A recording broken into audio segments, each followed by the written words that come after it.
ఇక్కడ శిష్యులు పౌలును ఏం చేశారంటే యెరూషలేం నుండి కైసరేకు తోడుకుని వచ్చి కైసరే నుండి తార్సుకు పంపించినట్టుగా చూస్తాం. దాపుగా ఇది ఎప్పుడు పంపించారయ్యా అంటే క్రీస్తు శకము 37వ సంవత్సరంలో పౌలును యెరూషలేం నుండి కైసరే ద్వారా తార్సుకు పంపించారు. 37వ సంవత్సరం నుండి 45వ సంవత్సరం వరకు పౌలు తార్సులో ఉన్నట్టుగా చూస్తాం. దాదాపు 7 సంవత్సరములు తార్సులో ఉన్నాడని కొంత బైబిల్ గ్రంథకర్తలు రాస్తారు, చరిత్రకారులు రాస్తూ ఉన్నారు. కొందరు 10 సంవత్సరాలు అంటారు, కానీ దానికి ఆధారం లేదు. కానీ 7 సంవత్సరములు తార్సులో ఉన్నట్టుగా చూస్తాం. ఇక్కడ రాబడిన మాట ఏంటంటే, అంశం ఏంటంటే, లూకా ఈ అపోస్తల కార్యములు రాశాడు. అపోస్తల కార్యముల గ్రంథాన్ని లూకా రాశాడు. ఎప్పుడు రాశాడంటే క్రీస్తుకు 60 సంవత్సరంలో రాశాడు. కనుక పౌలు తార్సుకు వెళ్ళిన తర్వాత తిరిగి తార్సు నుండి బర్నబా అంతియోకయలో నుండి తార్సుకు వెళ్ళి తార్సులో ఉన్నటువంటి పౌలును అంతియోకు తీసుకొని వచ్చేంత వరకు కూడా అపోస్తల కార్యంలో చరిత్ర రాయబడలేదు. అక్కడ లూకా రాయలేదు, ఆ చరిత్ర రాయలేదు. ఎందుకంటే లూకా చూస్తే యెరూషలేంలో ఉన్నాడు, పౌలేమో తార్సులో ఉన్నాడు. కనుక పౌలు జీవితంలో జరిగిన సంఘటనలు అపోస్తల కార్యంలో వైద్యుడైన లూకా రాయలేదు. అయితే గమనించండి, తార్సులో ఉన్నటువంటి ఈ పౌలు ఏం చేశాడు ఆ 7 సంవత్సరములు అనేది నా అంశం. మనం చూస్తే గమనించు, ఆ 7 సంవత్సరములలో పౌలు 5 సంవత్సరములు తార్సు పట్టణంలో ఉన్నాడు, అని తన ఊరిలో ఉన్నాడు. తర్వాత మిగతా 2 సంవత్సరములు తార్సు పట్టణం ఉన్నటువంటి కిలికియా దేశంలో, అనగా తార్సు పరిసర ప్రాంతములలో మరియు కిలికియా దేశంలోను మరియు సిరియా దేశంలోను స్వార్థ ప్రకటిస్తూ వచ్చినట్టుగా పౌలు రాశాడు. దానికి ఉదాహరణలు చూపిస్తాను, వాక్యం చూపిస్తాను. కనుక ఈ 7 సంవత్సరములు కూడా పౌలు తార్సు పట్టణంలో 5 సంవత్సరాలు, తార్సు పరిసర ప్రాంతాలు మరియు సిరియా కిలికియా పట్టణంలో 2 సంవత్సరాలు, మొత్తంగా 7 సంవత్సరాలు అక్కడ పరిచర్య చేస్తూ వచ్చినట్టుగా చూస్తాం. అయితే ఏం చేశాడు పరిచర్య? మనం అందుకని పాట కూడా పాడుకున్నాం, సోదర సోదరి సోదరి సోదరుడా అని పాట పాడుకున్నాం. కారణం ఏంటంటే, ఈ పౌలు తార్సులో ఉన్న పౌలు మొట్టమొదటిగా కేవలం యూదులకు మాత్రమే స్వార్థ ప్రకటించాడు.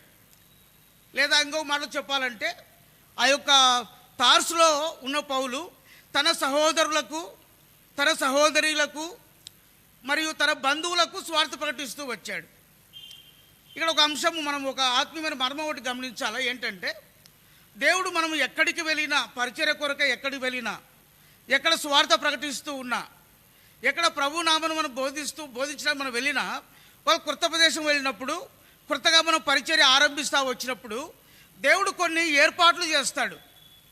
చూడండి, రోమిల రాష్ట్ర పత్రిక 16వ అధ్యాయం చదవండి ఒకరు. రోమిల రాష్ట్ర పత్రిక 16వ అధ్యాయం 7వ వచనం చదువుతారా ఒకరు ఎవరైనా? రోమిలకు 16వ అధ్యాయం 7వ వచనం. నాకు బంధువులను నా తోడి ఖైదీలునైనా అంద్రోనీకును యూనియకును వందనములు. వీరు అపోస్తలుల్లో ప్రసిద్ధికెక్కిన వారై నాకంటే ముందుగా క్రీస్తునందున్నవారు. వీరెవరయ్యా అంటే అపోస్తలు పౌలు యొక్క బంధువులు. ఈ బంధువులు ఎక్కడ ఉన్నారంటే తార్సులో ఉన్నారు. వీరి ఒక లక్షణం గురించి రాశాడు పౌలు. ఏమంటాడంటే, ఈ అంద్రోనీకును మరియు యూనియా అనేటువంటి వ్యక్తి, వీరిద్దరు కూడా అపోస్తలుల్లో ప్రసిద్ధులు.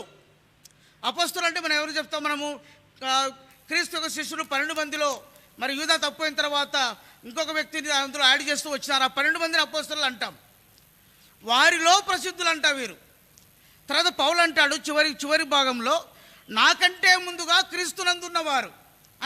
అంటే మరి దమస్కు మార్గంలో ప్రభు నన్ను దర్శించక మునిపే వీరు క్రీస్తులో ఉన్నారు అనే అర్థం ఏంటంటే, యేసుక్రీస్తు వారు పరలోకమునకు 33-34 సంవత్సరంలో ఆరోహణమైపోయిన తర్వాత పరిశుద్ధ ఆత్మదేవుడు ఆ యొక్క యెరూషలేములో వారు మేడగదిలో ఉన్నప్పుడు పరిశుద్ధాత్ముడు వారిని పెంతెకొస్తు దినాన్ని ఆవరిస్తూ వచ్చిన తర్వాత వీరు ఆయా ప్రాంతాలకు చేరిపోయి వాక్యమును ప్రకటిస్తూ ఉండగా, ఆ ప్రకటించబడిన వాక్యం ద్వారా పట్టబడిన వారు ఎవరంటే అపోస్తలుడైన పౌలు యొక్క బంధువులు ఉన్నారు.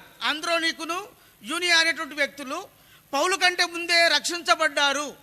పౌలు కంటే ముందు ప్రభువుని ఎరిగారు. పౌలు కంటే ముందు వాక్యమును అంగీకరించినట్టుగా మనం చూస్తాం. కనుక పౌలు తార్సుకు వెళ్ళేసరికి తార్సులో ఎవరున్నారంటే వీరి బంధువులు ఉన్నారు, ఆల్రెడీ ప్రభుని ఎరిగిన వారు. అంటే నా అంశం ఏంటంటే పౌలు తార్సుకు వెళ్ళి 7 సంవత్సరములు ప్రభు కొరకై ప్రయాసపడి తార్సులోను మరి తార్సు యొక్క పరిసర ప్రాంతాలైన కిలికియా సిరియా దేశంలో స్వార్థ ప్రకటిస్తూ ఉండగా ఈ అంద్రోనీకును యూనియా అనేటువంటి 2 వ్యక్తులు పౌలుకు సహకరించినట్లుగా మనం అర్థం చేసుకోవచ్చు. కనుక పౌలు చేసే పరిచర్యకు, పౌలు చేస్తున్న స్వార్థ పరిచర్యలో ఈ 2 సహోదరులు కూడా పౌలుకు జత పనివారుగా, సహపనివారుగా వారికి పరిచర్య చేస్తూ ఉన్నట్టుగా మనం గ్రహించవచ్చు. కానీ ప్రేరణ గమనించండి, పౌలు తార్సులో ఉన్నప్పుడు తన బంధువులైనటువంటి అంద్రోనికు మరి యూనియా అనేటువంటి 2 వ్యక్తులు దేవుడు ముందుగానే వారిని ఏర్పరచి తార్సులో పౌలుకు జత పనివారుగా ఉంచి అక్కడ పరిచర్య చేస్తూ వచ్చినట్టుగా మనం చూస్తాం. ఆ మ్యాప్లో చూస్తాము. ఆ రైట్ సైడ్ చివరిలో ఉంటుంది యెరూషలేము అనే పట్టణం. అక్కడ నుండి కైసరయ 70 మైళ్ళు ఉంది.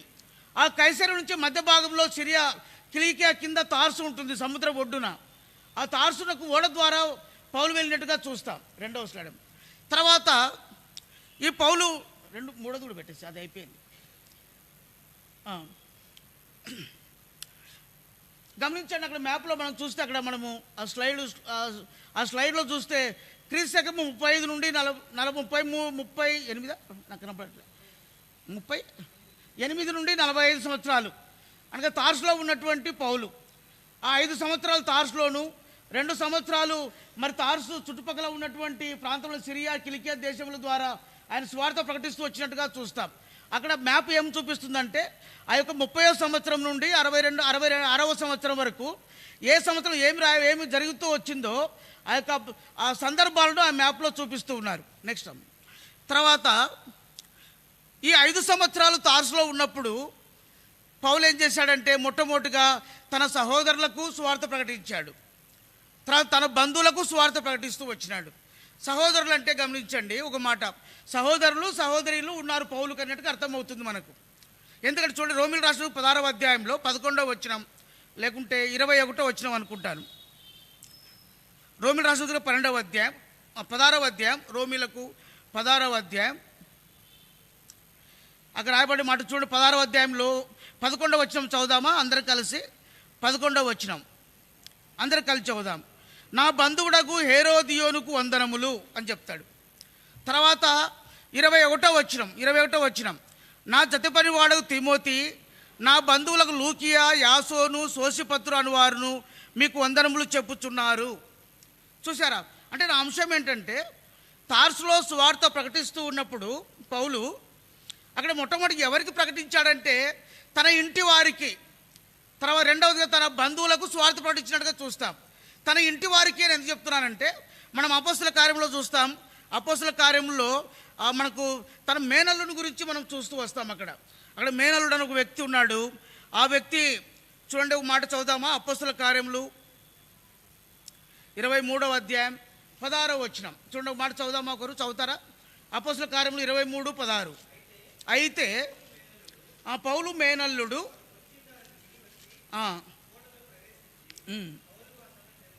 ఇక్కడ గమనించాలంటే రోమాలో చెరసాల్లో ఉన్నాడు పౌలు. రోమాలో చెరసాల్లో ఉన్నప్పుడు యూదులు ఆ పౌలును చంపాలని ప్రయత్నం చేస్తూ ఉన్నారు. కనుక సహస్రాధిపతికి వర్తమానం పంపించారు, పౌలును మహాసభ ఎదురు తీసుకొని రండి అని. తీసుకొని వచ్చేటప్పుడు పౌలు చంపాలని వారి ప్రయత్నం. వారు దాదాపు 40 మంది కంటే ఎక్కువగా వారు యూదులు ఆ కుట్ర చేస్తూ వచ్చినారు. ఈ వర్తమానము పౌలు యొక్క మేనల్లునికి తెలిసిందంట. ఈ పౌలు మేనల్లుడు తెలిసి ఏం చేశాడంటే పౌలు దగ్గరికి వెళ్ళాడు, చెరసాలకు వెళ్ళాడు. పౌలుతో చెప్పాడు, ఇట్లా ఆ చెరసాల నుండి ఆ మహాసభ యొద్దకు వచ్చే మార్గంలో నిన్ను చంపడానికి కొరకై యూదులు ప్రయత్నం చేశారు, కుట్ర పన్నారని చెప్పేసి పౌలుకు చెప్పినప్పుడు పౌలు ఏం చేస్తాడంటే ఒక శతాధిపతిని పిలిచి ఈ పిల్లవాడిని ఆ యొక్క సహస్రాధిపతికి తీసుకుని వెళ్ళమని చెప్పాడు.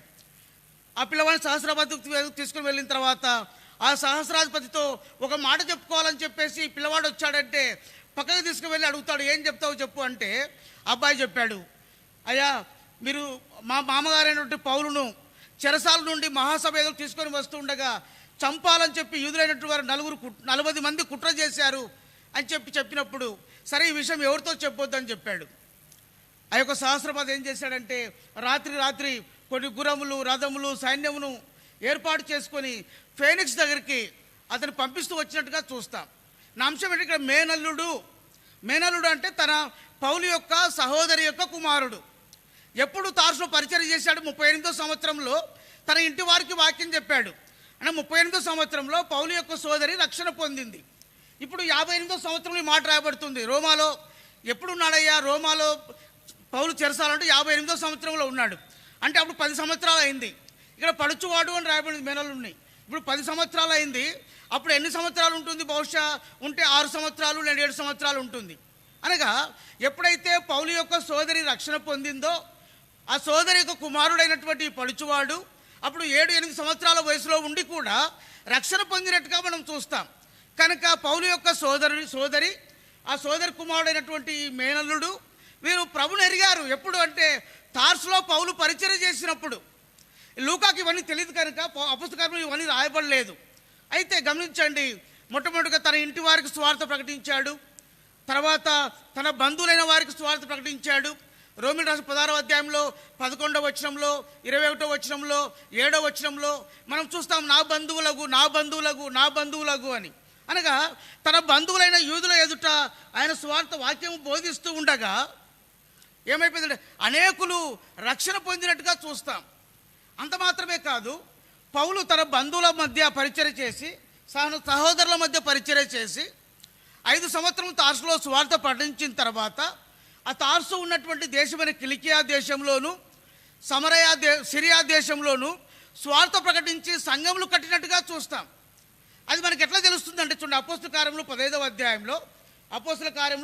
అధ్యాయం పౌలు తన 3వ సువార్త ప్రయాణంలో పౌలు శీలతో పాటు కలిసి వారు 3వ సువార్త ప్రయాణం చేసేటప్పుడు రాసిన మాట ఏంటంటే 15వ అధ్యాయం 40-41 వచనాలు ఒకటి చదవండి. 15వ అధ్యాయం 40-41 వచనాలు.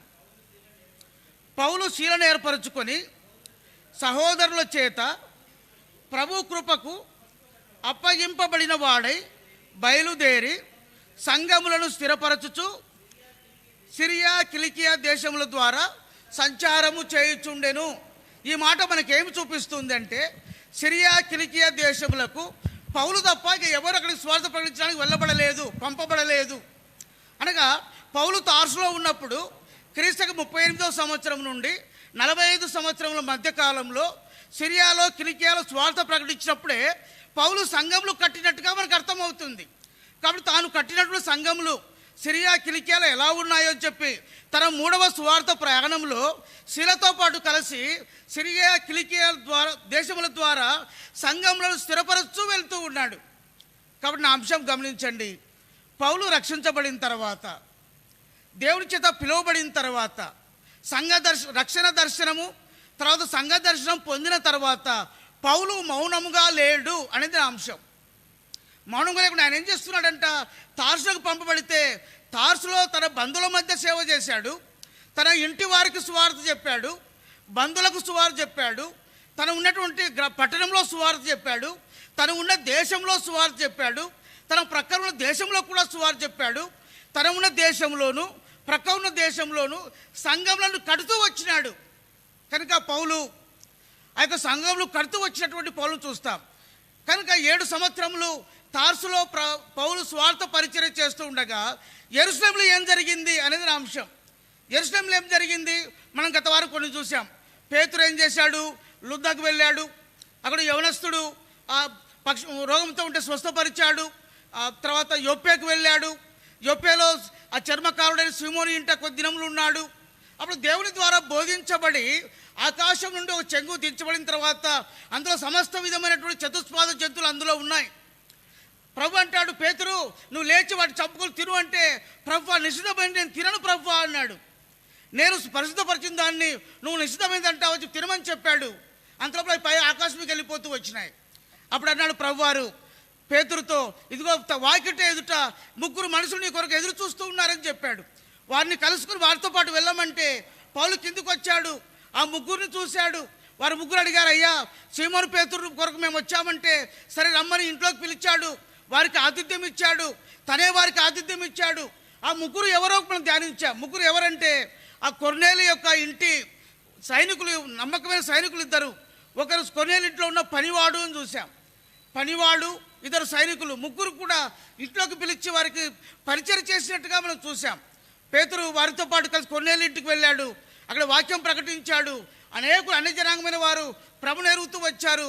యెరూషలేములో ఉన్న అపోస్తలులు, శిష్యులు, ఏంటి పేతురు అన్యజనులకు వెళ్ళాడు అంటే జరిగిన సంగతులన్నీ కూడా పేతురు వారికి తెలియచేస్తే అపోస్తల కార్యం 11వ అధ్యాయం మరి 20 చూడ అపోస్తల కార్యములు 11వ అధ్యాయం 18వ వచనంలో అంటాడు, వారు ఈ మాటలు విని మరేమీ అడ్డము చెప్పక, అట్లయితే అన్యజనులకును దేవుడు జీవార్థమైన మారు మనసు దయచేసి ఉన్నాడని చెప్పుకొనిరి. అనగా అన్యజనులకు దేవుడు జీవార్థమైన మారు మనసు దయచేశాను. ఇది పౌలులకు దేవుడు ఇచ్చిన సంఘ దర్శనం అని మనం గత వారం ధ్యానిస్తూ వచ్చినాం. తర్వాత ఈ 12వ అధ్యాయంకి వస్తే పౌలు తార్సులో ఉన్నాడు. అక్కడ జరుగుతున్న సంగతులను మనం ధ్యానిస్తున్నాం. యెరూషలేములో ఏం జరుగుతుంది అని. హేరోదు ఏం చేశాడంటే, హేరోదు రాజు యాకోబును చెరసాల్లో వేశాడు. ఇక్కడ గమనించండి, యెరూషలేములో అపోస్తలులు, శిష్యులందరూ చెదిరిపోయారు ఆ ప్రాంతాలకు. కేవలము పేతురు, యేసుప్రభువారి సహోదరుడైన యాకోబు ఇద్దరు మాత్రమే ఉన్నారు. ఇప్పుడు పేతురు కూడా లుద్దా, యొప్పే ప్రాంతాలకు, కైసరే ప్రాంతాలకు వెళ్ళాడు. కేవలం యాకోబు మాత్రమే యెరూషలేములో ఉన్నాడు. ఇక్కడ ఏం రాయబడిందంటే, యాకోబు యెరూషలేములో ఉన్నటువంటి యేసుప్రభు వాక్యం శిష్యులకు నాయకుడుగా ఉంటూ వచ్చినాడు. దానికి రుజువు చూపిస్తాను మరలా. ఆయన నాయకుడుగా ఉండగా, కాబట్టి హేరోదు ఏం తలంచాడంటే, యూదులందరూ కూడా హేరోదుతో మాట్లాడుతూ ఉండగా, ఈ యేసు ప్రభువుని అంగీకరించినటువంటి వారిలో ముఖ్యుడైన వాడు, నాయకుడు ఎవరో వారిని పట్టుకుని చెరసాల్లో వేయించాలని చెప్పేసి యాకోబును చెరసాల్లో వేశాడు. చూడు 12వ అధ్యాయం 2వ వచనం, మొదటి వచనం నుండి, కొందరిని బాధ పెట్టుటకు బలత్కారముగా పట్టుకొని యోహాను సహోదరుడైన యాకోబును ఖడ్గంతో చంపించెను. చూసారా, యాకోబును ఖడ్గంతో చంపించెను. ఈ యాకోబు ఖడ్గంతో చంపబడట పేతురుకు తెలీదు. పేతురు ఎక్కడ ఉన్నాడు? కైసరేలో ఉన్నాడు. తర్వాత ఏం చేశాడు హేరోదు? ఈ పేతురు కూడా బంధించాలని చెప్పేసి సైనికులను పంపి బంధించి తీసుకొచ్చి చెరసాల్లో వేశాడు. సంఘంకి ఏం తెలిసిందంటే, అయ్యో మా నాయకుడైనటువంటి యాకోబు ఖడ్గం చేత చంపబడ్డాడు, మరి అపోస్తలుడైన పేతురు చూస్తే చెరసాల్లో వేశారు అని చెప్పి సంఘం ఎలా ఉందంటే, కనీసము ప్రభు దగ్గర ప్రార్థన చేసి యాకోబును మనం బతికించుకోలేకపోయినాం, యాకోబును సంపాదించుకోలేకపోయాం, యాకోబును మనం పోగొట్టుకున్నాం కనుక పేతురు కొరకైనా సరే మనం అత్యాసక్తితో ప్రార్థన చేయాలని చెప్పేసి సంఘమంతా కూడా పేతురు కొరకై అత్యాసక్తితో ప్రార్థిస్తూ ఉన్నట్టుగా చూస్తాం. సంఘం ప్రార్థిస్తూ ఉండగా దేవదూత వచ్చి పేతురు యొక్క సంఖ్యలు తెంచివేసి చెరసాలను తీసుకొచ్చాడు బయటికి. చూడండి, బయటికి తీసుకొచ్చినాకనంట చూడండి 12వ అధ్యాయం 17వ వచనం చదువుతారా ఒకరు? 12:17. అతడు ఊరకుండుడని వారికి చేసైగ చేసి ప్రభువు తను చెరసాలలో నుండి ఎలాగూ తీసుకొని వచ్చాను వారికి వివరించి యాకోబుకును సహోదరులకును ఈ సంగతులు తెలియజేయడని చెప్పి బయలుదేరి వేరొక చోటికి వెళ్ళాను. అంటే పేతురు ఈ don't know about the death of యాకోబ్ యొక్క మరణం పేతురు ఎరగడప్పటికి ఇంకా. కనుక ఇది ఏమంటున్నా అంటే, అగో మీరు ఊరిక ఉండండి, సైలెన్స్గా ఉండండి అని చెప్పేసి తను దేవుడు చేసిన అద్భుతమైన కార్యమును వివరించి ఏం చెప్తున్నా అంటే, ఈ సంగతి యాకోబుకు చెప్పండి, మన యెరూషలేములో ఉన్న సహోదరులకు చెప్పండి అని చెప్పేసి పేతురు వేరే ప్రాంతానికి వెళ్ళిపోయినట్టుగా చూస్తాం. కాబట్టి దాన్ని బట్టి అర్థమయ్యేది ఏంటంటే, యెరూషలేములో వాక్యమును అంగీకరించినటువంటి శిష్యులకు నాయకుడు ఎవరంటే యాకోబు నాయకుడుగా ఉన్నాడు. అందును బట్టే పేతురు యాకోబుకు చెప్పండి అని చెప్తున్నాడు, నాయకుడు కాబట్టి. Is the one of the leader in the Jerusalem.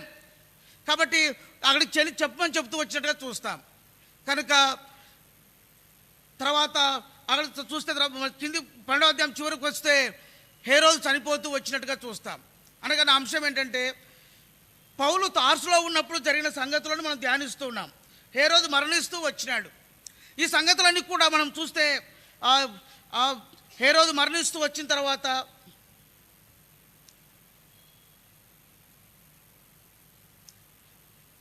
సరే, హేరోదు మరణిస్తూ వచ్చాడు.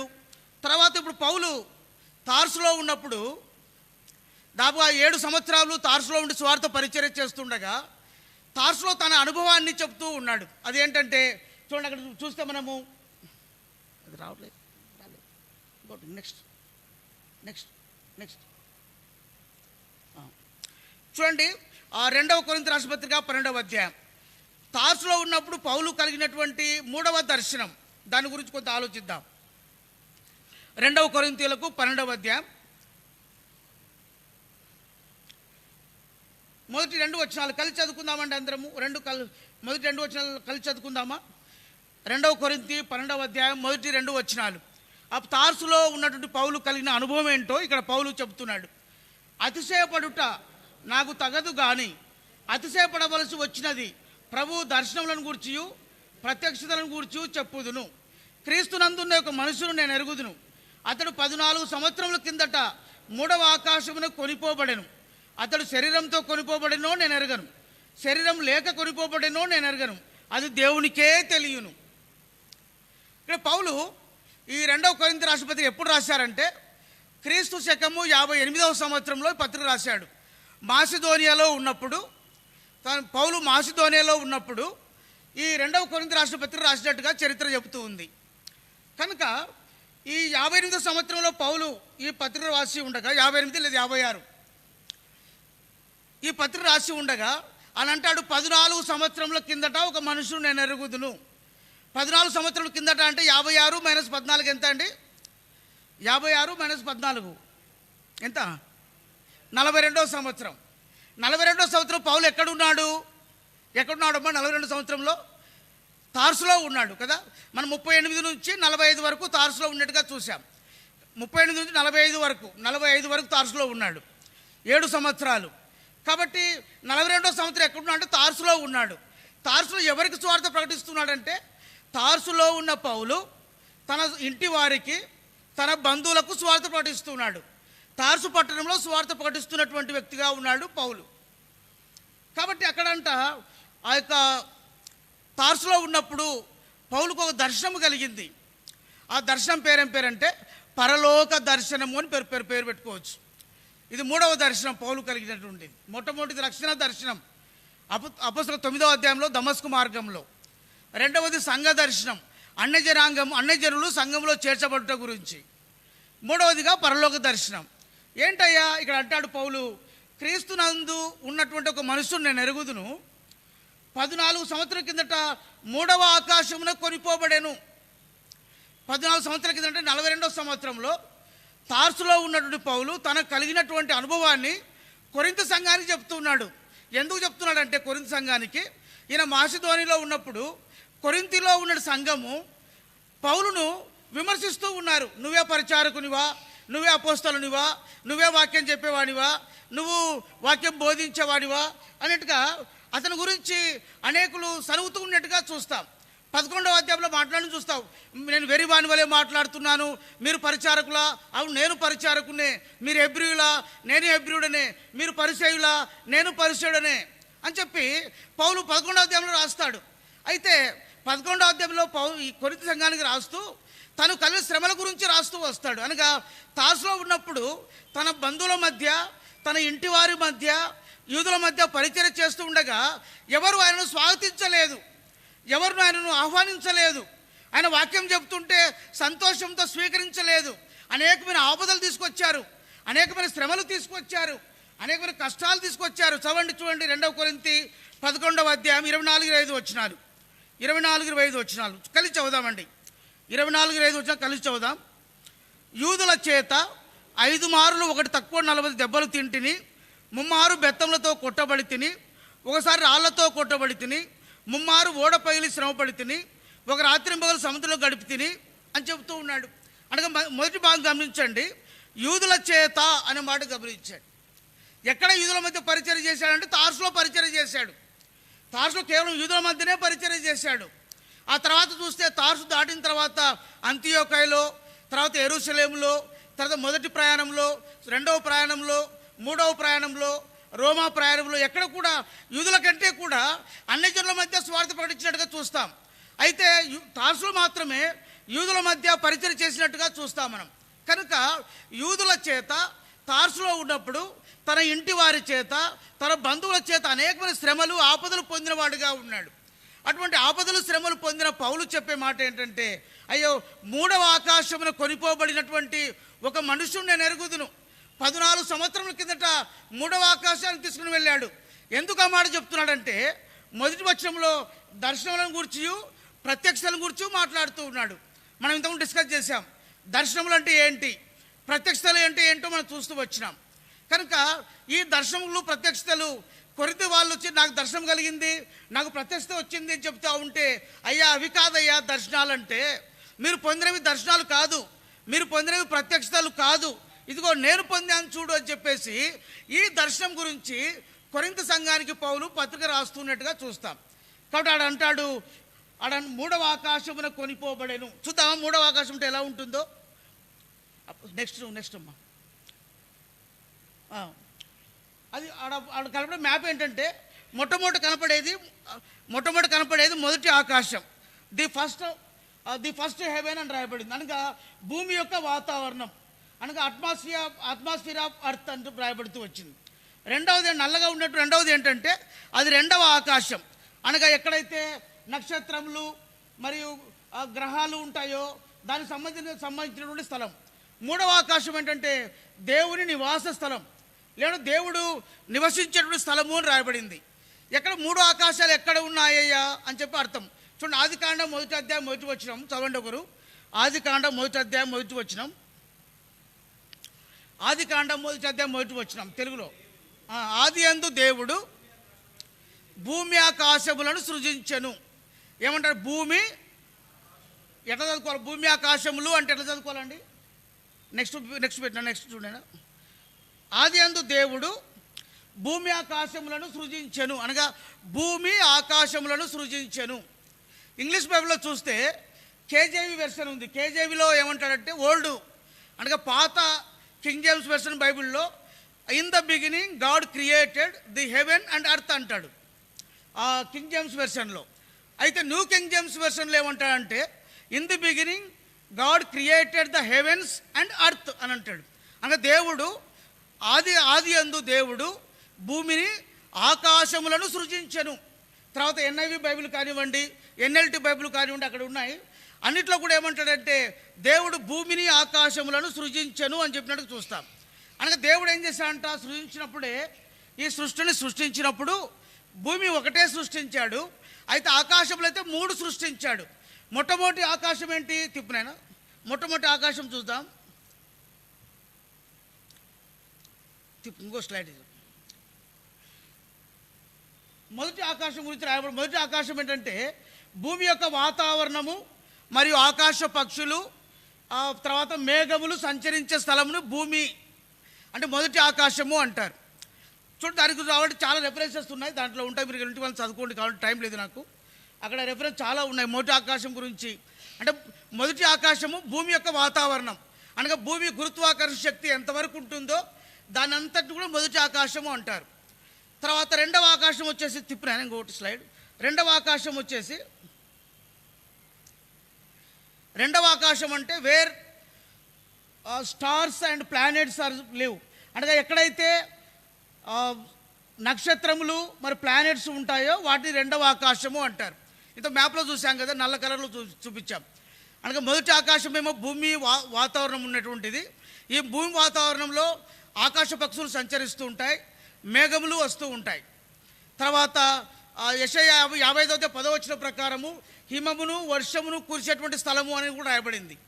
2వ ఆకాశం ఏంటంటే నక్షత్రములు మరియు ప్లానెట్స్ గ్రహాలంతా ఉన్నటువంటి స్థలాన్ని 2వ ఆకాశము అంటారు. తర్వాత 3వ ఆకాశం ఏంటంటే 3వ ఆకాశాన్ని 3 రకాలైనటువంటి అక్కడ నిర్వచనాలు ఉన్నాయి. మొదటి దేవుని యొక్క నివాస స్థలము, 2వది ఆకాశ మహాకాశములు అంటాడు రెఫరెన్సెస్లో. 3వది ఏంటంటే దేవుని యొక్క సింహాసనం గల ప్రదేశం అని. 3వ ఆకాశము దేవుడు నివసించేటువంటి ప్రదేశం. కొందరు బైబిల్ చరిత్రకారులు ఏం చెప్తారంటే లేదు 3 కాదు ఆకాశాలు 9 ఉన్నాయి అంటారు. వారు చెప్పేటువంటి రుజువు ఏంటంటే మనకు 9 గ్రహాలు ఉన్నాయి కాబట్టి సోషల్ స్టడీస్ ప్రకారము 9 ఆకాశాలు ఉన్నాయి అంటాడు. కానీ బైబిల్ ప్రకారం అయితే ఆ యొక్క రెండవ ఆకాశంలోనే ఆ 9 గ్రహాలు కూడా అక్కడే ఉన్నాయి. నక్షత్రములు, తర్వాత స్టార్స్ అండ్ ప్లానెట్స్ అని రాయబడింది. నక్షత్రములు మరి గ్రహములు ఎక్కడైతే ఉన్నాయంటే దాన్ని రెండవ ఆకాశము అంటారు. కనుక దేవుడు 3 ఆకాశములు మాత్రమే సృష్టించినట్టుగా మనం వాక్యంలో ఆ రెఫరెన్స్ అని ఇంటికి వెళ్ళి చదువుకోవచ్చు. కావాలంటే మీరు యూట్యూబ్లో ఉంటాయి, అది తీసి చదువుకోండి, నాకు టైం లేదు. కానీ దేవుడు 3 ఆకాశములను సృష్టించినట్టుగా మనం చూస్తూ ఉన్నాం. తర్వాత ఇక్కడ అంటాడు పౌలు 2 కొరింథీ రండి 12వ అధ్యాయం 3-4 వచనాలు కలిసి చదువుదామండి. 2 కొరింథీలకు 12వ అధ్యాయం 3-4 వచనాలు అందరు కలిసి చదువుదామా? 2 కొరింథీ 12వ అధ్యాయం 3-4 వచనాలు. ఇది చాలా ప్రాముఖ్యమైనటువంటి అంశము. అందరు కలిసి చదువుదామండి. అట్టి మనుష్యును నేను ఎరుగుదును, అతడు పరదైసులోనికి కొనిపోబడి వచ్చింప శక్యము కాని మాటలు వినను. ఆ మాటలు మనుషుడు పలుకకూడదు. అతడు శరీరంతో కొనిపోబడెనో శరీరం లేక కొనిపోబడెనో నేను ఎరగను, అది దేవునికే తెలియను. నెక్స్ట్ అక్కడ గమనించు, అక్కడ రాయబడిన మాట ఏంటంటే నెక్స్ట్ రైట్, అక్కడ రాయబడిన మాట అంటే 12వ అధ్యాయం 3-4 వచనాల్లో ఇక్కడ రాయబడిన మాట చూడండి. అతడు పరదైసులోనికి కొనిపోబడి. ఇక్కడ చాలామందికి డౌట్, అనుమానాలు. పరదేశంలోని కొనిపోబడ్డాడు కదా, మొదటి వచనంలో ఏమంటాడు? 3వ ఆకాశంలోని కొనిపోబడ్డాడు అంటాడు. ఇక్కడ 3వ వచనానికి వస్తే ఏమంటాడు? పరదేశంలోని కొనిపోబడ్డాడు అంటాడు. అయితే పరదేశం అనేది ఎక్కడుంది? చాలా మటుకు డౌట్ ఏంటంటే పరదేశం ఎక్కడ ఉంది. కొందరు యవనస్తులు ప్రశ్న అడిగారు నన్ను ఇంతకుముందు. అన్న చనిపోతారు కదా, వాక్యముల ద్వారా సేవకులు చనిపోతారు, విశ్వాసులు చనిపోతారు, నీతిమంతులు కూడా చనిపోతారు. చనిపోయిన వారు ఎక్కడుంటారు? గమనించండి, పరదైసు అనేది ఆ మ్యాప్లో చూస్తాం కింది భాగంలో, నేను అక్కడ కర్సర్ పెట్టి కింది భాగంలో అర్త్ గ్రేవ్ అని ఉంచున్నాడు, ది ఫ్లడ్ హెబ్రూ అని ఉంచుడు కింది భాగం. అక్కడ అది పెద్ద పెడతారా మ్యాప్? కొంచెం నాకు కర్సర్ ఉంటే చూపిస్తూ ఉంటుంది. గమనించండి, పరదైసు అనేది 2 రకాలు. మొట్టమొదటి పరదేశం ఏంటంటే యేసుక్రీస్తు ప్రభువారు మానవుడుగా ఈ లోకంకు రాకముందు, లేకుంటే ఆయన ఈ లోకం మానవుడుగా వచ్చి శిలువలో చనిపోయి సమాధి చేయబడి పాతిపెట్టబడి మరి 3వ దినం తిరిగి సజీవునిగా లేచి పరలోకమునకు ఆరోహణమైనంత వరకు కూడా అది పరదేశం ఎక్కడుందంటే భూమి కింద ఉంది. పాతాళము పరదేశం భూమి కింద ఉంది. ఎప్పటి వరకు? క్రీస్తు పరలోకమునకు ఆరోహణమైనంత వరకు కూడా ఈ పరదేశం అనేది కింద ఉంది. మీరు చదవండి లూకాసు వార్త 16వ అధ్యాయంలో మాట చదువుదామా? లూకాసు వార్త 16వ అధ్యాయం రండి. అక్కడ ధనవంతుడు లాజరు ఉన్నారు. ఈ ధనవంతుడు లాజరు గురించి మనం ఆలోచిస్తే, ఇక ధనవంతుడు లాజరు ఉన్నారు, ధనవంతుడు చనిపోయాడు, లాజరు చనిపోయాడు. ధనవంతుడు ఎక్కడున్నాడంటే పాతాళంలో యాతన పడుతూ ఉన్నాడు. లాజరు ఎక్కడున్నాడంటే లాజరు ఎక్కడ పరదేశంలో ఉన్నాడు, అంటే అబ్రహాం రొమ్మును ఆనుకొని ఉన్నాడు.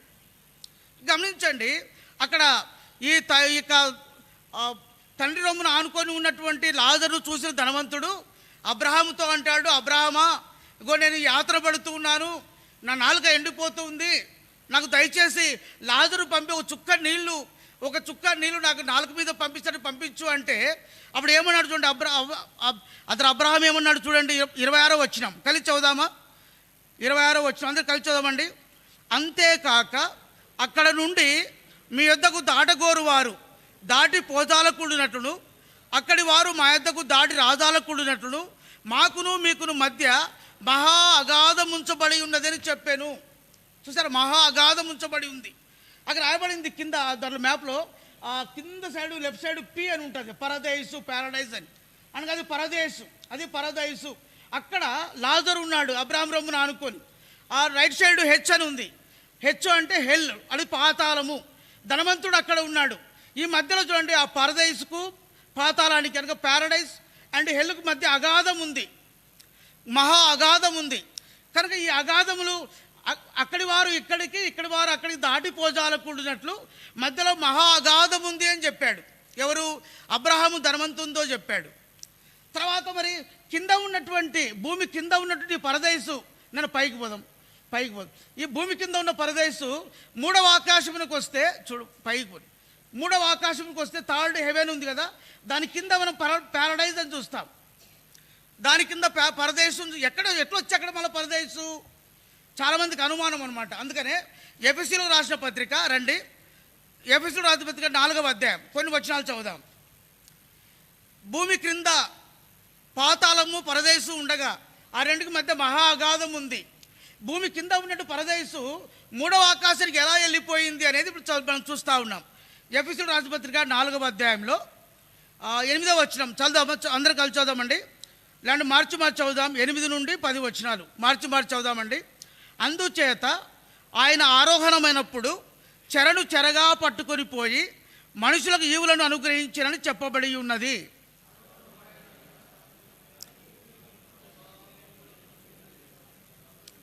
పదవ వచనం అందరూ కలిసి చదువుదాం.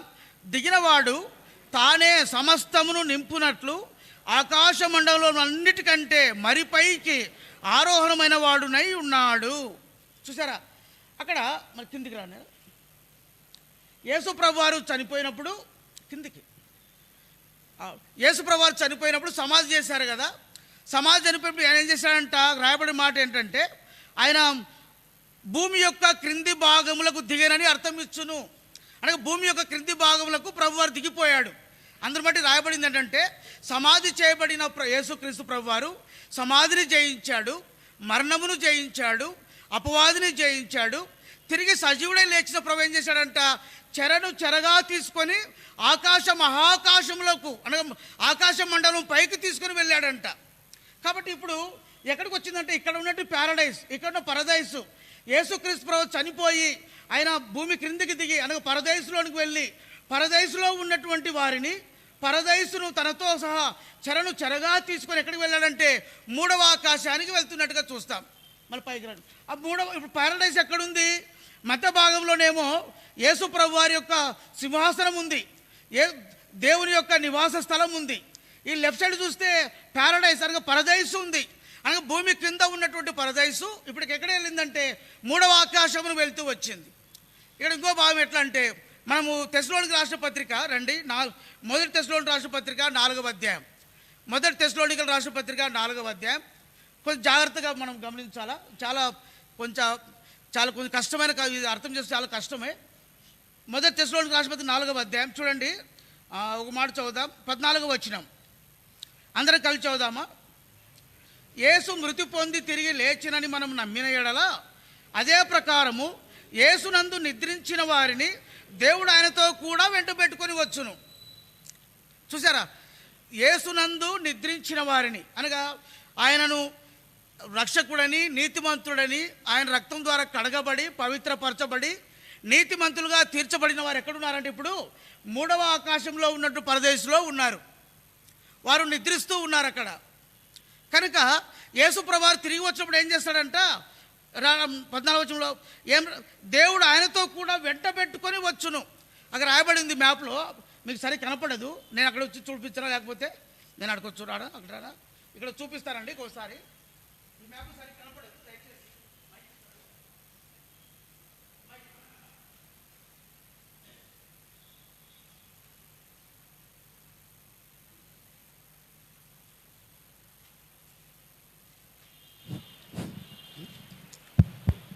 పైకి రానైనా ఇక్కడ కింద ఈ లెటర్స్ మీరు గమనించండి. తర్వాత ఏం రాయబడిందంటే రైసియస్ పీపుల్ అని రాయబడింది. అంటే నీతిమంతులు పరదేశులకు, ఇక్కడున్న పరదేశంలో నుండి ఇక్కడ మార్గము చూడండి, చూసారా. ఈ మార్గం ద్వారా ఇక్కడ ఉన్నటువంటి పరదేశంలో ఉన్నటువంటి విశ్వాసులు అనగా ఆది కాండములో అబ్రహాము మొదలుకొని మోసే మొదలుకొని ప్రవక్తలు మొదలుకొని వారందరూ ఇప్పుడు ఎక్కడికి వెళ్ళారంటే ఈ పరదేశంలో నుండి మనకి పైకి రాండి. ఇప్పుడు ఇక్కడికి వచ్చి ఇక్కడ యారో మార్క్ ఉంది కదా, యేసు ప్రభు వారు చెరను చెరగా తీసుకొని పోయినప్పుడు ఈ పరిస్థితులందరూ కూడా భూమి కింద ఉన్నటువంటి పరదేశంలో నుండి ఈ పరదేశకు వచ్చారు. అయితే మొదటి తెస్సలోనికీ రాసిన పత్రిక 4వ అధ్యాయం ప్రకారము 14వ వచనం ప్రకారము దేవుడు ఆయనతో కూడా తీసుకొని వచ్చును అంటే అప్పుడు ఏం చేస్తారంట, ఇక్కడున్న పరదేశంలో ఉన్నటువంటి విశ్వాసులు లేదా నీతిమంతులు ఎక్కడికి వస్తారంటే చూడండి, కిందికి ఈ యారో మార్గం ఉంది, ఈ కిందికి చూపించు. ఈ మార్గం ద్వారా ఇట్లా కిందికి వస్తారు, ఇంకా పైకి రండి. ఈ కిందికి వస్తారు, ఈ మార్గం ద్వారా కిందికి వస్తారు. ఇక్కడ ఏమున్నాయి, గ్రేవ్ అని ఉంది, అంటే సమాధులు ఉన్నాయి. తర్వాత 15వ వచనం చదవండి ఒకరు ఎవరైనా. 15వ వచనం కూడా మొదటి తెస్సలోనికీ రాసిన పత్రిక 4వ అధ్యాయం 15వ వచనం. మీతో చెప్పున్నదేమనగా ప్రభు రాకడ వరకు సజీవులమై నిలిచి ఉండు మనము నిద్రించిన వారికంటే ముందుగా ఆయన సన్నిధి చేరము కానీ ఆర్భాటంతోనూ ప్రధాన దూత శబ్దంతోనూ దేవుని బూరతోనూ పరలోకం నుండి ప్రభు దిగివచ్చును. క్రీస్తునందుండి మృతులైన వారు మొదట లేతురు. ఆ మీదట సజీవమైన మనము నిలిచిండు మనము వారితో కూడా ప్రభుని ఎదుర్కొంటూ ఆకాశ మండలం మీదకి తీసుకొని పోబడదుము. నేను కొంచెం కింద పెట్టు, కొంచెం కిందికి రాని, మ్యాప్ కిందికి రాని. గమనించండి, ఇక్కడ కింద భూమి కింద ఉన్నటువంటి పరదేశంలో ఉన్నవారు ప్రభుతో పాటు మూడవ ఆకాశం పరదేశకు వెళ్ళారు. ప్రభు వచ్చినప్పుడు ఏం చేస్తారంట, దేవుడు ఆ వారిని తన వెంట పెట్టుకుని వచ్చినంటే వారందరూ ఇట్లా కిందికి వచ్చేస్తారు, ఇక్కడికి వచ్చేస్తారు, సమాధిలోకి వస్తారు. సమాధులకు వచ్చిన తర్వాత వారు సమాధులు తెరవబడుతూ రాగా ఈ చనిపోయిన వారు ఈ సమాధుల్లో ఉన్న తన దేహంలోకి వచ్చి మహిమా శరీరము ధరించిన వారై మహిమా శరీరం ద్వారా తిరిగి మరి పరలోకానికి వెళ్ళిపోతూ వస్తారు. ఇక్కడ పరలోకం అంటే మధ్యాకాశానికి వెళ్తూ వస్తారు. ఆ తర్వాత ట్రాన్స్ఫార్మ్డ్ సెయింట్స్ అని రాయబడింది. కనుక పరిశుద్ధపరచబడినటువంటి మృతులుగా లేదా సజీలుగా ఉన్నటువంటి మార్చబడిన వారు, రూపాంతరం చెందిన పరిశుద్ధులు, వారు కూడా మధ్యాకాశంలోనికి వెళ్తూ వస్తారు. కిందికి పెట్టు, ఈ మధ్యాకాశంలో కిందికి పైకి రాని, కిందికి రాని. ఈ మధ్యాకాశంలోకి వచ్చిన తర్వాత ఇక్కడ ఏముందంటే జడ్జిమెంట్ సీట్ అని ఉంది. జడ్జిమెంట్ సీట్ ఆఫ్ క్రైస్ట్ అనగా ఇక్కడ క్రీస్తు న్యాయపీఠం ఎదుట నిలబడేవారుగా ఉంటారు. చదవండి 2 కొరింథీ రాసిన పత్రిక 5వ అధ్యాయం 10వ వచనం. 2 కొరింథీ 5వ అధ్యాయం 10వ వచనం. 2 కొరింథీ 5వ అధ్యాయం 10వ వచనం. ఎందుకనగా తాను జరిగించిన క్రియల చొప్పున అవి మంచివైనను సరే చెడ్డవైనను సరే దేహంతో జరిగించిన వాటి ఫలమును మనమందరమును క్రీస్తు న్యాయపీఠం ఎదుట ప్రత్యక్షం కావలేను. ఇది ఈ క్రీస్తు న్యాయపీఠం ఎవరికంటే అందరికి కాదు, లోకంలో ఉన్న వారందరికీ కాదు, కేవలం నీతిమంతులకే, పరిశుద్ధులకే, యేసు రక్తం ద్వారా కడగబడిన వారికే, రక్షణ పొందిన వారికే క్రీస్తు న్యాయపీఠం. ఈ క్రీస్తు న్యాయపీఠం ఎదుట నిలబడినప్పుడు ఈ లోకంలో మనం ఏమైతే కార్యములు చేశామో, ప్రభు కొరకై ఏమైతే ప్రయాసపడుతూ వచ్చినామో, ప్రభుని బట్టి మనం ఏమైతే సేవ చేస్తూ వచ్చినామో, మన క్రియల చొప్పున మనకు సిద్ధపరచబడిన జీతము ప్రభు వారు మనకు ఇక్కడ బయలుపరుస్తూ రాగా, ఇక్కడ నుండి ఎక్కడికి వెళ్తామంటే ఇక్కడ church going to new Jerusalem, నూతన యెరూషలేం పట్టణం. ఏంటి నూతన యెరూషలేం పట్టణము? 3వ ఆకాశంలో దేవుని సింహాసనము, దేవుని నివాసస్థలం ఇక్కడ ఉంది, పరదేశం ఇక్కడ ఉంది, నూతన యెరూషలేం ఇక్కడ ఉంది. ఏంటంటే మనకు యోహాను సువార్త 14వ అధ్యాయంలో అంటాడు, నేను తండ్రి వద్దకు వెళుతూ ఉన్నాను, నేను వెళ్ళి మీకు స్థలము సిద్ధపరచి నేను ఉండు చోట మీరును ఉండులాగున మిమ్మల్ని తీసుకుని వెళ్ళడానికి మరలా వస్తాను అని చెప్తాడు. అనగా ఎవరైతే పరిశుద్ధులుగా నీతిమంతులు ఈలోపు తీర్చబడ్డారో వారి కొరకై God has prepared some place, some mansions, అనగా కొంత స్థలము, కొన్ని వారి కొరకై కొన్ని భవనాలు దేవుడు నూతన యెరూషలేం పట్టణంలో సిద్ధపరిచేవాడుగా ఉంటూ ఉన్నాడు. ఇది మొట్టమొదటిగా మధ్యాకాశంలో కలుసుకున్నటువంటి పరదేశ్ యొక్క అనుభవం, భావం. కనుక పౌలు ఎక్కడికి వెళ్ళాడంటే ఇక్కడికి వెళ్ళాడు, 3వ ఆకాశంలోనికి వెళ్తూ వచ్చినానన్నాడు. 3వ ఎక్కడికి వెళ్ళాలంటే పరదేశుకు వెళ్తూ వచ్చినానన్నాడు. ఈ పరదేశులో ఏం విన్నాడయ్యా అంటే వచింప శక్యము కాని మాటలు వినెను అని రాయబడింది. అంటే ఈ మాటలు ఎవరు పలకకూడదు, ఏ మానవుడు కూడా నోటితో పలకకూడదు. ఎందుకంటే ద్వితీయోపదేశ కాండము 29వ అధ్యాయము 29వ వచనం ప్రకారము రహస్యములు దేవుని యొక్క వశము, కాబట్టి ఆ రహస్యములు ఆయన వద్ద ఉన్నాయి, అది ఆయనకే తెలుసు. అయితే ఇక్కడ పౌలు వెళ్ళిన దాన్ని బట్టి ఇక్కడ ఉన్న రహస్యములు పౌలు వింటూ వచ్చినాడు దేవుని ద్వారా. అయితే అది వచింప శక్యము కాదు అని చెప్పి అక్కడ పౌలు రాయబడలే. అది మానవుడి నోటి చేత మాట్లాడకూడదు, పలకకూడని మాటలు అనమాట. సరే కొంచెం ఒకసారి చూద్దాం, కిందికి పైకి రాడు. సరే ఇక డౌట్ వస్తుంది, మరి ఎప్పుడు తీర్పు ఉంటుంది, ఎప్పుడు ఇది ఉంటుంది? ఇది పాతాళం అని చెప్పాము కదా, ఇక్కడ పాతాళం యాత్ర పడుతూ ఉంటారు. ఇక్కడ ఈ పరదేశు పాతాళం ఉంది కదా, భూమి కింద ఉన్నాయి ఇవి, వీటికంటే కింద ఇంకొక స్థలం ఉంది. ఈ పరదేశు ఆ పాతాళం కంటే కింద ఇంకొక స్థలం ఉంది. దాని ఏమంటే కటిక చీకటి గల స్థలము, అంటే అగాధ స్థలము అంటారు. ఆ కటిక చీకటి స్థలంలో, అగాధ స్థలంలో ఎవరు ఉంటారంటే ఫాలన్ ఏంజెల్స్ అంటారు, పడిపోయిన దేవదూతలు. ఏ దేవదూతలు అయితే దేవునికి వ్యతిరేకంగా పాపం చేసి పరలోకం నుంచి పడిపోతూ వచ్చినారో వారు ఇక్కడ ఉంటారు. ఇక్కడంతా రాయబడుతూ వచ్చింది, మీరు ఇక్కడ ఉంది. వారి టాటరస్ అంటారు దీంట్లో. 2 పేతురు 2:4 చదువుతారా ఒకసారి? 2 పేతురు 2:4 రాయబడింది అక్కడ. మరి యూదా 6వ వచనం కూడాను. దేవదూతలు పాపం చేసినప్పుడు దేవుడు వారిని విడిచిపెట్టగా ఆ పాతాళ లోకమందలి కటిక చీకటి గల బిలంలోనికి త్రోసివేసెను. యూదాపత్రిక 6వ వచనం కూడా. యూదాపత్రిక 6వ వచనం కూడా. మరియు తమ నివాస స్థలమును విడిచిన దేవదూతలను మహాదినమున జరుగు తీర్పు వరకు కటిక చీకటిలో నిత్య పాశములతో వారిని బంధించి భద్రం చేశాడు. అలా దేవదూతలు భద్రం చేశారు. ఇక్కడ ఇంకో మాట ఉంది. మనం 2వ ఆకాశం చూసాం కదా. 2వ ఆకాశంలో ఏమున్నాయి? నక్షత్రములు ఉన్నాయి, ప్లానెట్స్ అనగా గ్రహాలు ఉన్నాయి, చాలా రకరకాలుగా ఉన్నాయి. చాలామంది భూమిలోకంలో ఉన్నటువంటి మానవులు ఆ నక్షత్రములను, సూర్య చంద్ర నక్షత్రములను, అక్కడ ప్లానెట్స్ గ్రహాలను దేవుడిగా చేసుకొని బలిపీఠములు కట్టి పాత నిబంధన కాలంలో దేవుడిగా పూజిస్తూ వచ్చినారు. వారందరూ కూడా ఎక్కడ ఉంటారంటే ఇక్కడే ఉంటారు. అనగా పాత నిబంధన కాలంలో ఎవరైతే యెహోవా దేవుణ్ణి దేవుడిగా కాకుండా సూర్య చంద్ర నక్షత్రములను, ఆ గ్రహాలను, ఆ యొక్క విగ్రహాలను బలిపీఠములు కట్టి ఏ దేవతకైతే వారు పూజలు బలు అర్పిస్తూ వచ్చినారో ఆ సూర్యచంద్ర నక్షత్రములు, తర్వాత దేవతలు, బలులు అందరూ కూడా ఇక్కడే ఉంటారు. కటిక చీకటి యొక్క అగాధ స్థలంలో ఉంటూ వస్తారు.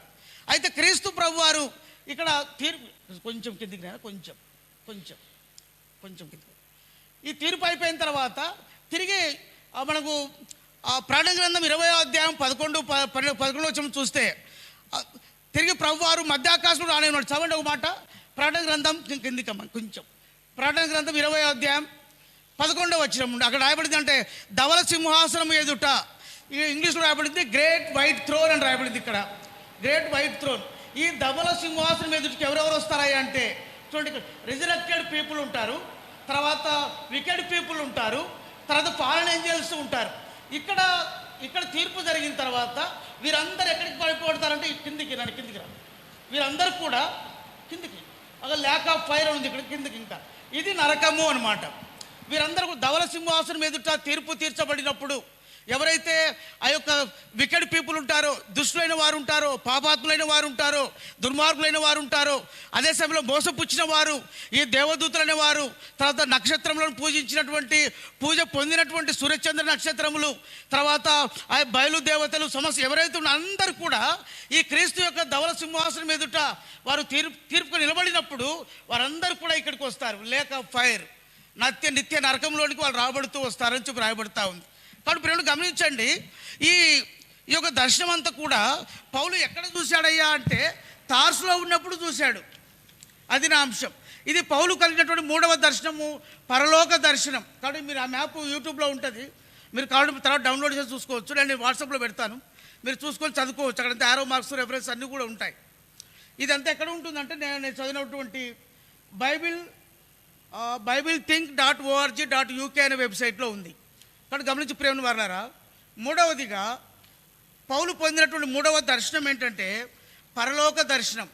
ఆ పరలోక దర్శనంలో అసలు ప్యారడైస్ అంటే ముందు భూభాగం కింద ఉంది. క్రీస్తు ప్రభు వారు చనిపోయిన తర్వాత సమాధి చేయబడినప్పుడు చెరలోనికి వెళ్ళి చెరగా తీసుకొని పరలోకానికి ఆరోహణమయ్యాడు. ఆయన వెళ్ళినప్పుడు ఆయన ఏం చేశాడు? పరదేశంలో ఉన్నటువంటి సెయింట్స్ అందరినీ కూడా పరలోకానికి తీసుకుని వెళ్ళాడు, 3వ ఆకాశం తీసుకుని వెళ్ళాడు. అక్కడ ఒక పరదేశం సిద్ధపరుస్తూ వచ్చినాడు. తర్వాత 1 తెస్సలోనికీయులకు రాసిన 4వ అధ్యాయం ప్రకారము ఇప్పుడు అనగా క్రీస్తు పరలోకం ఆరోహణమైన తర్వాత చనిపోయిన వారందరూ కూడా ఎక్కడ ఉన్నారా అంటే 3వ ఆకాశంలో ఉన్నటువంటి పరదేశంలో ఉన్నారు. కనుక మన ప్రియులు చనిపోయి ఉంటారు, మన తల్లిదండ్రులు, మన అన్నదమ్ములు, మన అక్క చెల్లెళ్ళు క్రీస్తులో ఉండి నీతిమంతులుగా ఉండి ప్రజలు చనిపోయి ఉంటారు. వారు ఎక్కడ ఉన్నారంటే పరదేశంలో 3వ ఆకాశంలో క్రీస్తు యొక్క నివాస స్థలంలో దగ్గరలో ఉన్నారు. మనం వారిని బట్టి సంతోషించాలా, వారిని బట్టి ఆనందించాలా. ప్రభువా, మా అక్క, మా అన్న, మా నాన్న, మా అమ్మ, మా పిల్లలు మమ్మల్ని వదిలిపెట్టిపోయారు అనుకున్నాం. కానీ వారు ఈ లోకంలో యాతన పడేదానికంటే బదులు, ఈ లోకంలో శ్రమ పడేదానికంటే బదులు, ఈ లోకంలో ఉన్నటువంటి కన్నీళ్ళు, దుఃఖము, యాత సమస్తం విడిచిపెట్టి ప్రభు ఆ యొక్క పరదేశంలో నిత్యత్వంలో ఉండేదాని కొరకే నువ్వు తీసుకొని వెళ్ళావా? నేను వెళ్ళింటే ఎంత బాగుండు, మేము వెళ్ళింటే ఎంత బాగుండు. ఈ లోకంలో ఎందుకు ఈ శ్రమలు, ఎందుకు ఈ కన్నీళ్ళు, ఎందుకు ఈ వేదన, ఎందుకు ఈ యాతన? ప్రభులో నమ్మకమైన వారందరూ కూడా ఆ మూడవ ఆకాశంలో ఉన్న పరదైసులో ఉన్నారు. ప్రభు మధ్యాకాశంకి వచ్చినప్పుడు మొట్టమొదటిగా వాళ్ళని తీసుకొని వస్తాడంట. పరదేశంలో ఉన్న వాళ్ళని తీసుకొని వస్తే వారు ప్రభు మధ్యాకాశం వచ్చి నిలబెడతాగా వారందరూ మళ్ళీ భూమి మీదకి వస్తారు, వచ్చి ఆ సమాధుల్లోకి వస్తారు. అక్కడ నుండి వారు మరలా ఆత్మ మహిమాదేహం కలిగిన వారై మరలా ప్రభుని ఎదుర్కోవడానికి మధ్యాకాశం వెళ్తారు. ఆ మధ్యాకాశం ఎదురు వాళ్ళు వెళ్ళిన తర్వాత సజీవులమై ఉండే సజీవులమైన మనం అప్పుడు మనం ఎత్తబడుతూ వస్తాం. నీతిమంతులుగా ఉంటే, పరిశుద్ధులుగా ఉంటే, రక్తం ద్వారా కడగబడి ఉంటే, ప్రభుకు నమ్మకంగా ఉంటే మనం పరదేశం తీసుకుని వెళ్తాం. బైబిల్లో పరదేశం అనే మాట 3 పర్యాయం రాయబడింది. ఓన్లీ 3 సార్లు మాత్రమే రాయబడింది. మొదటిది ఏంటంటే లూకాసు వార్త 23వ అధ్యాయం 43వ వచనం. చదవండి. లూకాసు వార్త 23వ అధ్యాయం 43వ వచనం. రెండవ దొంగతో ప్రభు అన్న మాట ఏమన్నాడండి? అందుకైన వానితో, నేడు నీవు నాతో కూడా పరదేశంలో ఉందువని నిశ్చయముగా నీతో చెప్పుచున్నాను నేను కదా. మొట్టమొదటిగా పరదేశం ఎక్కడ రాయబడిందంటే రెండవ దొంగతో ప్రభు చెప్తున్నాడు, శిలువలో చెప్తున్నాడు, నేడు నీవు నాతో కూడా పరదేశంలో ఉందువు. ఎందుకన్నాడండి?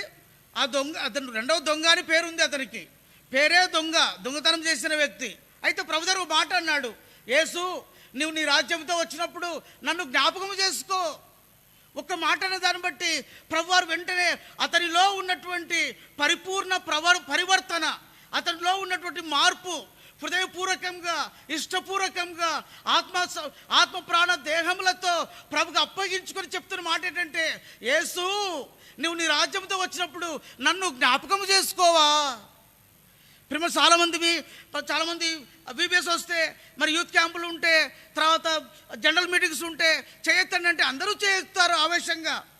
బట్ అది కాదు ముఖ్యం. అక్కడ పరిపూర్ణమైన పరివర్తన, హృదయంలో మార్పు కలిగి ఈ రెండవ దొంగ చెప్పినట్టుగా యథార్థంగా యేసు అని చెప్పినప్పుడు ప్రభు అంటాడు, నేడు నీవు నాతో కూడా పరదేశంలో ఉంటావు. రెండవది ఇక్కడ 12వ అధ్యాయంలో పౌలు చెప్పిన మాట ఏం రాశాడు? పౌలు ఏమంటాడు? 3-4 వచనాల్లో 12-3-4 వచనాలు. 12వ అధ్యాయం 3-4 వచనాలు పౌలు అనేది, అతడు పరదేశులోనికి కొనిపోబడి వచింప శక్యము కాని మాటలు వినెను, ఆ మాటలు మనుషుడు పలకకూడదు. మూడవది చూడండి, ప్రకటన గ్రంథం 2వ అధ్యాయం 7వ వచనం. చూడండి, ప్రకటన గ్రంథం 2వ అధ్యాయం. చెవిగలవాడు ఆత్మ సంగములతో చెప్పుచున్న మాట వినుగాక. జయించువానికి దేవుని పరదేశులో ఉన్న జీవవృక్ష ఫలములు భుజింపనిత్తును. ఎవరికంటే జయించువానికి. కనుక మన ఈ లోకయాత్రలో మనము కొనసాగుతుండగా ఎన్ని శ్రమలు వచ్చినా, ఎంత కష్టమైనా, ఎంత నష్టమైనా, ఎటువంటి పరిస్థితులు వచ్చినా, ఎటువంటి పోరాటములు ఉన్నా, ఎంత కన్నీళ్ళున్నా, ఎంత లేమి ఉన్నా, ఎన్ని అనారోగ్య పరిస్థితుల్లో ఉన్నా, అయ్యా ఇక నాకు శక్యము కాదు, యోబు వంటి శ్రమలు, మహాశ్రమలు మనకు కలిగినా సరే యోబు వలె నమ్మకంగా ఉండి జయించగలిగిన వారుగా మనం ఉన్నప్పుడు ఆయన ఏం చేస్తాడంటే, జయించిన వారు మళ్ళీ మాట చదువుతామా, జయించువానికి దేవుని పరదేశంలో ఉన్న జీవవృక్ష ఫలములు భుజింపనిత్తును. అంటే ఆ పరదేశంలో ఏమున్నాయంటండి? దేవుడు పరలోకంలో 3వ ఆకాశంలో ఇచ్చిన పరదేశంలో ఏముందంటే జీవవృక్ష ఫలములు ఉన్నాయంటే. అక్కడ గమనించు, నీ తండ్రి గారు, నీ తల్లి గారు, నీ అక్క, నీ చెల్లి, నీ అన్న, నీ తమ్ముడు, నీ పిల్లలు ఎవరైనా లోకం విడిచిపెట్టి ఉంటే వారు ఎక్కడ ఉన్నారంటే నీతిమంతులుగా ఉన్నవారు, రక్తంతో కడగబడిన వారు, పరిశుద్ధులుగా ఉన్నవారు ఆ 3వ ఆకాశంలో ఉన్న పరదేశంలో ఉంటే వారు జీవవృక్ష ఫలములు భుజిస్తూ ఉన్నారు. ఎంత ధన్యత వారికి! మనకు లేదా ధన్యత? ఎంత ధన్యకరమైన సమయాన్ని వారు, ఎంత ధన్యకరమైనటువంటి స్థలాన్ని, ఎంత ధన్యకరమైన జీవవృక్ష ఫలముల యొక్క భోజనాన్ని వారు అనుభవిస్తున్నారో. మనం కూడా అటువంటి అనుభవించాలంటే మనం ఎట్లా ఉండాలంటే లోకంలో జయించు వారిగా ఉండాలంట. మీరు వెతకండి పరిశుద్ధ గ్రంథంలో ఆది కాండం నుంచి ప్రకటన గ్రంథం ఎండింగ్ వరకు కూడా ఈ 3 పర్యాయంలో రాయబడింది పరదైసు అనే మాట. ఆ పరదైసుకు ఈయన పౌలు గారు అక్కడికి వెళ్ళి వచ్చాడంట అండి. ఇది పౌలుకు దేవుడిచ్చిన పరలోక దర్శనం. కనుక ఆ పరలోక దర్శనంకు వెళ్ళినటువంటి పౌలు 5 అంతల అనుభవాలు ఉన్నాయి, తర్వాత 5 అంతల శ్రమల యొక్క ఆధిక్యతలు ఉన్నాయి. ప్రవచితం అదే వచ్చే వారం చూస్తాం. ఆ పరలోక దర్శనంలో పౌలులో కలిగినటువంటి మార్పు, పౌలు ఎటువంటి డెసిషన్ తీసుకున్నాడో వచ్చే వారం చూద్దాం. ప్రేమను వారిలో గమనించండి. ఆ పరలోక దర్శనంలో మనకు పరదేశం గురించి మనకు అర్థం కాకపోయి ఉండొచ్చు. నేను కూడా ఒకప్పుడు అనుకునేవాడిని పరదేశం అంటే ఎక్కడుంది, కింద ఉందేమో, పాతాళంలో ఉందేమో అని. ఒకప్పుడు పాతాళంలో ఉంది. ఎప్పటి వరకు? క్రీస్తు ప్రభువారు సమాధి చేయబడేంత వరకు పాతాళంలో ఉంది. పరదేశం ఒకవైపు, పాతాళం ఒకవైపు. పరదేశకు పాతాళం మధ్య మహా అగాధం ఉంది. అయితే ప్రభువారు భూమి క్రిందికి దిగిన తర్వాత, సనగా సమాధి చేయబడిన తర్వాత, సమాధి చేయించిన ప్రభు ఆ పరదేశుని ఏం చేశాడంట, చెరగా తీసుకొని మూడవ ఆకాశంలోనికి వెళ్ళి ఆ మూడవ తన నివాస స్థలం ప్రక్కలే ఈ పరదేశం ఉంచుతూ వచ్చినట్టుగా చూస్తాం. కనుక మనం కోల్పోయిన మన ప్రియులు ఎవరైతే కోల్పోయామో మనం చింతించాల్సిన అవసరం లే. అయ్యో ఈ లోకంలో మనకు కనపడరు, నిన్న ఇంట్లో ఉన్నారు ఈరోజు లేరు, అయ్యో నిన్న మంచిగా ఉన్నారు ఈరోజు లేరు, నిన్న మాట్లాడుతూ వచ్చినారు ఈరోజు లేదు, నిన్న ఫోన్లో మాట్లాడి ఈరోజు లేరు. బాధ ఉంటుంది, దుఃఖం ఉంటుంది, కన్నీళ్ళు ఉంటాయి, అనగా వేదన ఉంటుంది. అయ్యో ఆయన లేరు కదా, ఆ స్థలం ఎవరు పూరిస్తారు, అయ్యో ఆ యొక్క పనులు ఎవరు చేస్తారు, ఎవరు బాధ వహిస్తారు, మమ్మల్ని ఎవరు చూసుకుంటారనే కొంత బాధ, దుఃఖం, కన్నీళ్ళు ఉంటాయి. కానీ కొరింథీ రాష్ట్రపతిలో పౌలు అంటాడు, వారు ఈ లోకంలో తమ ప్రయాసలు మాని వారు నిద్రించుతూ ఉన్నారు. ఆ ప్రయాసలు మాని ఎక్కడికి వెళ్ళారంట? పరదేశకు వెళ్ళారు. అక్కడ జీవవృక్ష ఫలములు భుజించే స్థానానికి వెళ్ళారు. వారిని బట్టి సంతోషించే వారంగా ఒకనాడు వారు తిరిగి వస్తారంట. ప్రభు వారిని తీసుకొని వస్తాడు. వారు తీసుకొచ్చినప్పుడు మనకంటే ముందుగా వారు పరదేశం నుండి భూమి మీదకి వచ్చి సమాధులకు వెళ్ళి అక్కడి నుంచి మరలా తిరిగి పరలోకానికి వెళ్తూ ఉంటారు. వారు పైకి లేపబడిన తర్వాతనే మనం కూడా పైకి ఎత్తబడుతూ వస్తాం. అప్పుడు వారు ప్రభు దగ్గరికి వెళ్తూ ఉంటే మనం చూస్తే అదిగో మా అక్క, అదిగో మా నాన్న, అదిగో మా అమ్మ, అదిగో మా చెల్లెలు, అదిగో మా తమ్ముడు, అదిగో మా పిల్లలు ప్రభు దగ్గరికి వెళ్తూ ఉన్నారు. ప్రభు దగ్గర 2 కొరింథీ 5:10 ప్రకారము క్రీస్తు న్యాయపీఠం మీద నిలబడినప్పుడు మన ప్రియుల కంటే మనం ఎక్కువ ప్రయాసపడితే, మన ప్రియుల కంటే మనం ఎక్కువ కష్టపడితే, మన ప్రియుల కంటే ప్రభు పని మనం ఎక్కువగా చేసింటే, వారికంటే జీతం దేవుడు మనకు ఎక్కువగా ఇస్తూ ఉంటే, మన ప్రియులు ముందుగా ప్రభు దగ్గర చేరిన వారు నిన్ను బట్టి నన్ను బట్టి ఎంత సంతోషిస్తారు, ఎంత ఆనందిస్తారు. అక్కడి నుండి ఎక్కడికి వెళ్తామంటే నూతన యెరూషలేము. ఎక్కడ స్థలం దేవుడు సిద్ధపరుస్తూ ఉన్నాడో, ఎక్కడ మ్యాన్షన్స్ దేవుడు కడుతూ ఉన్నాడో, రత్నాలతో, వజ్ర వైడూర్యములతో దేవుడు యొక్క నీల మకరములతో, నీలాంజనములతో దేవుడు ఏ పట్టణములు కడుతున్నాడో ఆ పట్టణంలోకి వెళ్ళేవారుగా ఉంటూ వస్తాం. పౌలు తార్సులో ఉన్నప్పుడే, అంటే ఎన్ని సంవత్సరాలు రక్షించబడి తార్సులో ఉన్నప్పుడు అంటే 5 సంవత్సరాలు, అరేబియాలో 3 సంవత్సరాలు, అంటే 5, 3, 8 మధ్యలో 1 సంవత్సరం, 9 సంవత్సరాలు అయిందంతే పౌలు రక్షించబడి. చూసారా, పౌలు రక్షించబడిన 9 సంవత్సరాలకే పౌలుకు ఎటువంటి అనుభవం వచ్చింది చూడండి. పరలోక దర్శనం పొందుతూ వచ్చినాడు. మనం రక్షించబడి ఎన్ని సంవత్సరాలు అయింది? మనం రక్షించబడిన తర్వాత ఈ పరలోక దర్శనం కథ వదిలిపెట్టండి, పరలోకం గురించినటువంటి అవగాహన మనకుందా? ఆ పరలోకం గురించి మనం ఆలోచిస్తూ ఉన్నామా? ఎప్పుడు కూడా ఈ లోకంలో ఈ ఉద్యోగమే, ఈ కష్టమే, ఈ ఉద్యోగమే, ఈ పరిస్థితులే, ఇవి వీటిని చెప్పేసి మనం పోరాడుతూ ఆత్మీయ సంగతులను పక్కన పెట్టేసి ఆత్మీయ సంగతుల గురించి పోరాడడం కాకుండా శరీర విషయమై పోరాడుతూ శరీరం కొరకై మనం పోరాడి అలసిపోతూ ఉంటే, గమనించు, 9 సంవత్సరాలు అయినటువంటి పౌలు పరలోక దర్శనాన్ని చూడగలుగుతూ వచ్చినాడు. మన ఆత్మీయ జీవితంలో పౌలు వల్లే మనం కూడా అటువంటి ఆత్మీయ అనుభవాన్ని పొందుదుము గాక. అదే సమయంలో పరదేశంలో ఉన్న మన ప్రియులు తిరిగి వచ్చినప్పుడు మనం కళ్ళారా చూస్తామని నిరీక్షణ మనం కలిగి ఉందుము గాక. అట్లు పరిశుద్ధాత్మ దేవుడు మనకు సహాయం చేయను గాక. ప్రార్థన చేసుకుందామండి.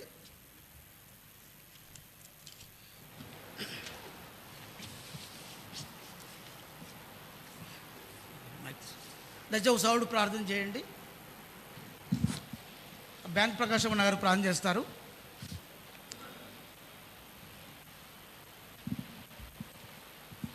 పరిశుద్ధుడు, దయమడు, ప్రేమ గల మా దేవ, మీ ప్రేమకే వందనాలు చెల్లిస్తున్నాం.